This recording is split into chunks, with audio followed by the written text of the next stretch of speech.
아무것도 안 하기로 결심했다. 60대 은퇴자의 대담한 선택. 이 문장을 처음 들으면 어떤 생각이 드는가? 부럽다일 수도 있고 현실을 모르는 소리라고 느낄 수도 있다. 은퇴를 앞두고 있거나 이미 은퇴한 사람이라면 특히 더 복잡한 감정이 들 것이다. 우리는 평생을 무언가를 준비하며 살아왔다. 입시를 준비하고 취업을 준비하고 승진을 준비하고 노후를 준비한다. 그런데 막상 은퇴가 눈앞에 오면 또 다른 질문이 생긴다. 이제 뭘 해야 하지? 그래서 은퇴는 끝이 아니라 또 다른 시작처럼 느껴진다. 놀면 안 될 것 같고, 가만히 있으면 뒤처질 것 같고, 의미 있는 뭔가를 해야만 할 것 같다. 이런 분위기 속에서 아무것도 안 하기로 했다는 말은 꽤 대담하게 들린다. 하지만 이 선택이 과연 무책임하거나 도피적인 결정일까? 요즘 은퇴자들 사이에서는 오히려 이 말이 깊은 공감을 얻고 있다. 은퇴 준비와 은퇴 후 삶의 관점에서 보면 이 선택은 생각보다 현실적이고 전략적인 선택일 수도 있다. 은퇴 후에도 우리는 너무 바쁘다. 많은 사람들이 은퇴를 하면 시간이 남아돌 거라고 생각한다. 하지만 실제 은퇴자들의 삶을 들여다보면 그렇지 않다. 각종 재취업 교육, 자격증 과정, 동호회 활동, 봉사활동, 심지어 은퇴 후 제2의 직업 만들기까지. 은퇴는 또 다른 스케줄표의 시작이 된다. 문제는 이 바쁨이 정말 내가 원하는 삶에서 나온 것이냐는 거다. 아니면 이 나이에 이 정도는 해야 하지 않나라는 불안과 비교해서 나온 건 아닐까. 아무것도 안 하기로 결심했다는 말은 사실 아무것도 안 하겠다는 뜻이 아니다. 쓸데없는 불안과 남의 기준에 맞춘 활동을 내려놓겠다는 선언에 가깝다. 사례 1 퇴직 후 1년을 백지로 둔 62세 김 씨. 김 씨는 대기업에서 30년 넘게 일하고 62세에 퇴직했다. 퇴직 전부터 주변에서는 온갖 조언을 했다. 컨설팅 일을 해보라, 강의를 해보라, 자격증을 따두라는 말도 많았다.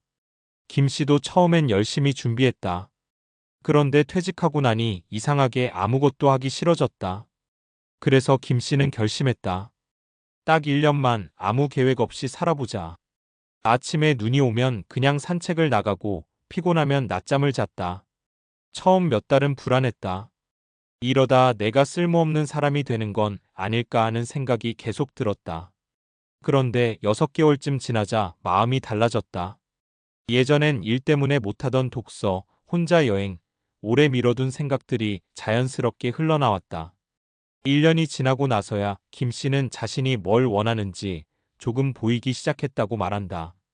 중요한 건 그 선택이 해야 해서가 아니라 하고 싶어서 나왔다는 점이다.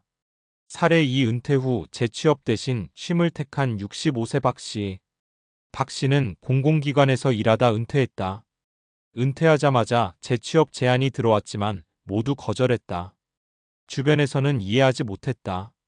요즘 같은 세상에 일할 수 있을 때 해야지라는 말이 따라왔다. 하지만 박 씨는 이렇게 말한다.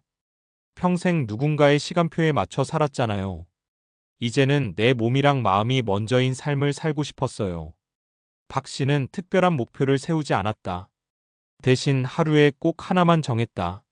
오늘은 동네 한 바퀴 걷기, 내일은 집안 정리, 모레는 오래된 친구에게 전화하기. 그 정도였다. 그 결과는 의외였다. 만성 피로와 불면이 줄었고 혈압도 안정됐다. 무엇보다 마음이 편해졌다고 한다. 박 씨는 말한다. 아무것도 안 하겠다고 마음먹으니까 오히려 삶이 다시 살아나는 느낌이었어요. 사례 3 아무것도 안 함을 통해 새로운 일을 찾은 60세 이 씨. 이 씨는 자영업을 하다 은퇴했다. 은퇴 후 뭔가를 꼭 해야 한다는 강박이 컸다. 유튜브도 해보고 온라인 강의도 들어봤지만 오래가지 않았다. 그러다 번아웃처럼 아무것도 손에 잡히지 않는 시기가 왔다. 그때 이 씨는 방향을 바꿨다. 그래, 그냥 쉬자.